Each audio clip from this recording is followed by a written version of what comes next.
Thank you. My husband lying next to me suddenly mumbled this. Is he thanking me for something?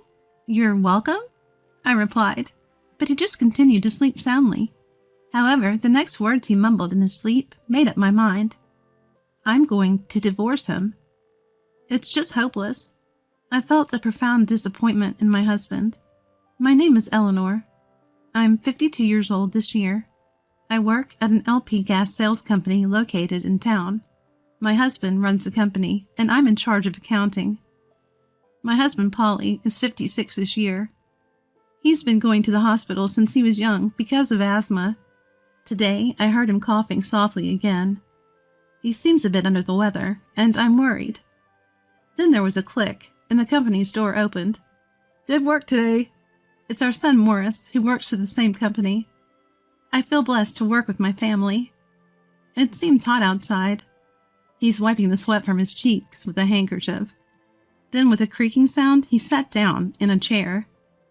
Polly then stood up, taking his jacket from the back of the chair. Well, I'm off too. He headed for the door, slipping his arms into the sleeves of his jacket.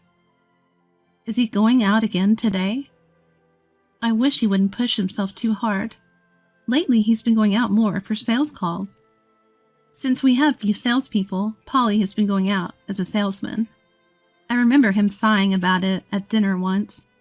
Polly staring at company documents without eating dinner. Further, he frowned, deep in thought. Oh, what's with the long face? I couldn't help but ask, putting down my utensils. He seemed very troubled. Then he let out a deep sigh. We don't have enough salespeople. Is Polly going to handle sales too? I'm worried about his illness. I feel uneasy. Should we recruit new employees? I suggested, but he shook his head. He doesn't seem keen on the idea. It would cost too much. It's impossible. Saying that, Polly sighed again. Knowing the situation, I feel torn. Take care, watching Polly's retreating figure. Then one day something happened. I discovered something outrageous. It was when I was checking the pockets before doing laundry. There's something in here. I felt the texture of paper on my fingertips. A business card, perhaps? Or maybe a note. I pulled the paper out of the pocket. Then, an unexpected sentence jumped into my eyes. Today was delicious. It's nice to have lunch outside sometimes. It was written in cute round letters. Today was delicious. Sometimes. Outside for lunch. And that final heart? What is this? Suddenly my mind went blank. Could this be what happens in those soap operas? Infidelity? The word loomed large in my mind. I suppressed the urge to escape from reality. I stared at the mini letter. It said today was delicious.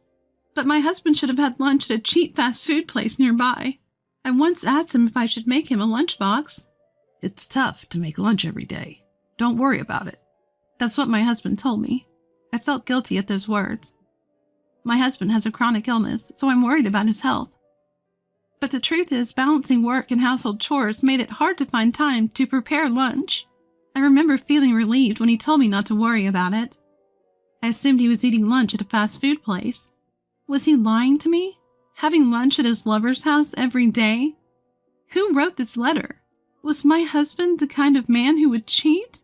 Why did he cheat in the first place? Since when? The more I thought about it, the more questions arose, and my heart filled with anger and sadness. I need to find evidence. This isn't right. I can't just sit here and worry, I encouraged myself.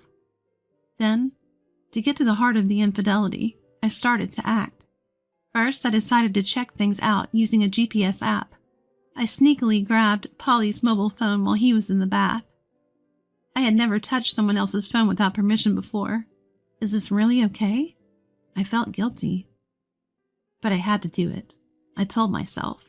Polly only uses his phone for SMS and news sites. He's not familiar with apps. This was convenient for me. And somehow I successfully installed the GPS app. I wiped the faint sweat from my forehead with my sleeve. I was a bit nervous. I'm not used to doing things like this. This should do it. Now I'll know where he's going.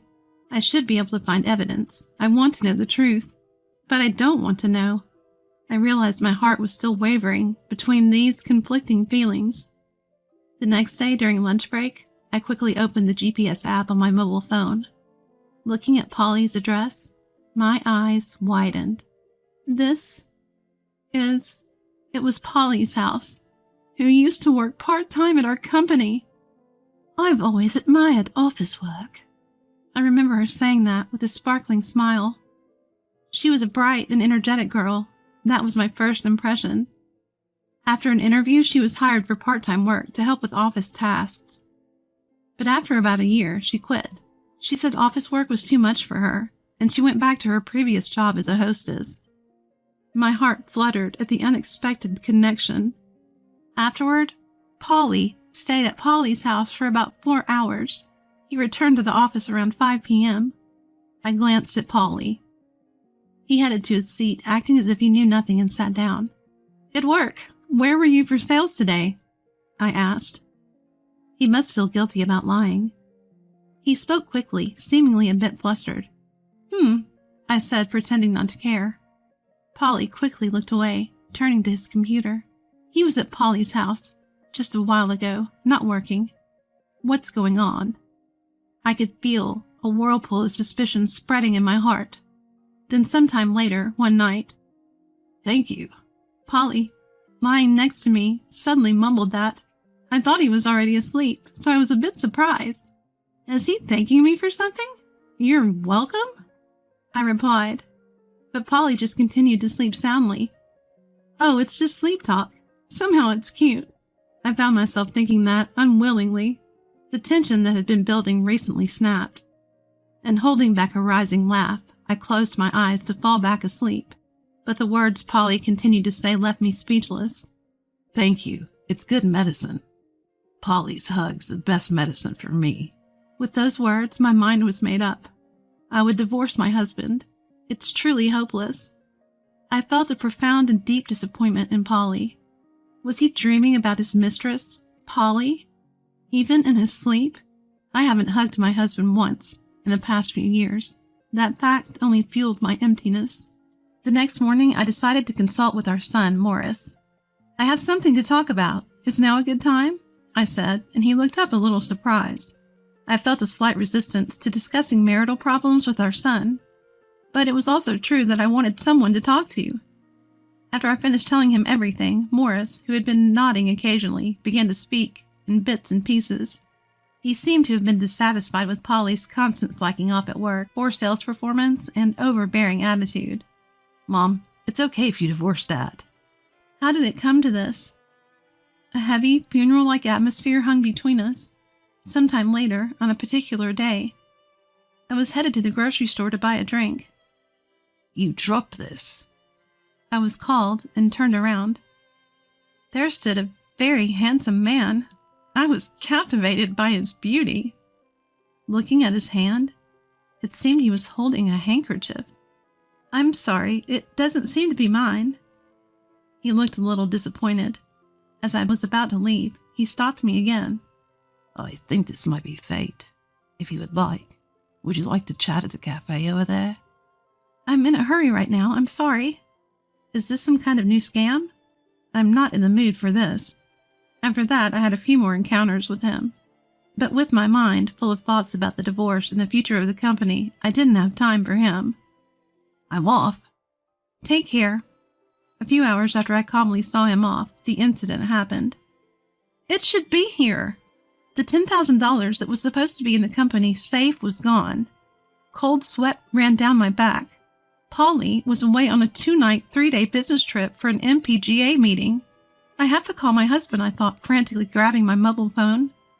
I calmed my trembling hand and dialed. After a few rings, I heard my husband's voice. "Hello?" Calm down, I told myself. I have to talk calmly. I informed Polly about the missing money and discussed filing a theft report. Then Polly began to explain in a nonchalant tone. He had borrowed the money for the trip. He didn't have time to go to the bank. He would return it to the safe when he got back. I was surprised by Polly's matter-of-fact explanation. But it seemed it wasn't a thief's doing. I was filled with relief. I sat down on the spot, still holding the mobile phone to my ear. After hanging up, I impulsively opened the GPS app. What? I understood what it meant to be left with one's mouth agape. Polly was not on his business trip, but at Polly's house. I could never forgive this. I felt a burning anger. The next day, I took immediate action. While Polly was away, I changed all the company's key codes and the locks on our house. With this, that man can't enter the company or the house. He might as well enjoy one more day. Unaware of my sarcastic thoughts, Polly spent a happy time at Polly's house. Then, the next day, Morris and I, along with a lawyer, were in front of Polly's house. Our plan was this. First, Polly would pretend to return from a business trip and go home. But since I had changed the locks, he wouldn't be able to get in. Then he would go to the company, but he wouldn't be able to enter there either. Polly would be at a loss, give up, and return to Polly's house. And that's when we would catch him red-handed. We waited for a while. Several calls came to my mobile phone, but I ignored them all. And just as we planned, Polly arrived. He looked downcast. When Polly arrived in front of Polly's house, he opened his eyes wide in surprise. It's no wonder he was shocked. I forcefully pushed Polly's back and made him stand in front of the intercom. Polly, seeing Polly's face through the intercom, would open the door. With the sound of the doorbell, we heard the rustling inside. The metallic sound of the lock opening echoed. Did you forget something? The door opened slowly. I pushed Polly aside and grabbed the edge of the door. My eyes met with Polly's, who looked surprised. But there was no time for leisurely conversation. We forced our way into Polly's house. What on earth is going on? The temperature in the quiet room rose. He seemed to be gradually understanding the situation. I could see his face turning pale. It's too late for that expression now. My heart was tightly squeezed. We sat the two of them, with their astonished expressions, in the living room chairs. Facing the two of them, I felt a directionless anger. What was our married life all about? Suppressing my feelings of cornering the culprits, I asked for the return of the $1 million from the safe, but we were dumbfounded by their explanation. Polly and Polly seemed to have hatched a plan. Polly, listen to me. I want to drive my wife out of the company and make you the president's wife. Polly was very pleased with this, he said. Then they planned how Polly could use the divorce to his advantage. How about this strategy? Polly's proposal with a defiant smile was to have a handsome man seduce me and make me commit adultery. At such an explanation, my anger turned to sorrow, and my heart was filled with grief. They had spent the money to hire the man, and now it was gone. That's how they ended their explanation. A silence followed, and a prickly atmosphere filled the room. Cutting through the heavy air, I raised my voice. It was what they had originally wanted. I want a divorce. Their faces shot up. I continued, as if to deliver the final blow to the two of them. Please pay the compensation as well. After that, things moved quickly. The president was dismissed for embezzling company funds. He was fired. You might wonder what happened to the LP Gas Company and the house. They were originally my father's. I had taken them over. Therefore, it was easy to kick Polly, who had been acting as president, out. Afterward, Polly, having lost both his job and home, seems to be living a parasitic life with Polly. After that, he seemed to have started working as a janitor in a building. In the midst of the busy passing time, I sometimes thought of Polly. On a whim, I opened the GPS app and saw him in an unfamiliar place. When I looked it up, the name of the building I didn't know appeared. I hope he's not overdoing it, being sick. A habit I've had since worrying about him long ago. A feeling of nostalgia and loneliness suddenly welled up. The wind rustled my hair. I took a deep breath. That man who betrayed me so terribly doesn't matter anymore. Those words unconsciously slipped from my mouth. As I said them, I was filled with a refreshing feeling. I don't care anymore. With that momentum, I uninstalled the app. Morris took over as president. I know things might be tough at times, but I'm counting on you from now on. Likewise, Mom. Can I talk to you about something? Morris's expression seemed to shine brightly as he spoke. After a while, Morris ventured into condominium and apartment management. It was to secure a delivery destination for LP Gas. I forgot something and went back to the company, where I found Morris working on something. "Oh, you're still here?" "Ah, I was just missing something." He seemed to be working on some documents. Morris is challenging a new business now. I really think he's been doing well lately. Watching him, I feel like I need to work harder too. I feel so. I'll study more about management and make the company one that can return profits to the community. Light began to shine into the dark future ahead. "Let's do our best." Yes. Our voices were filled with hope.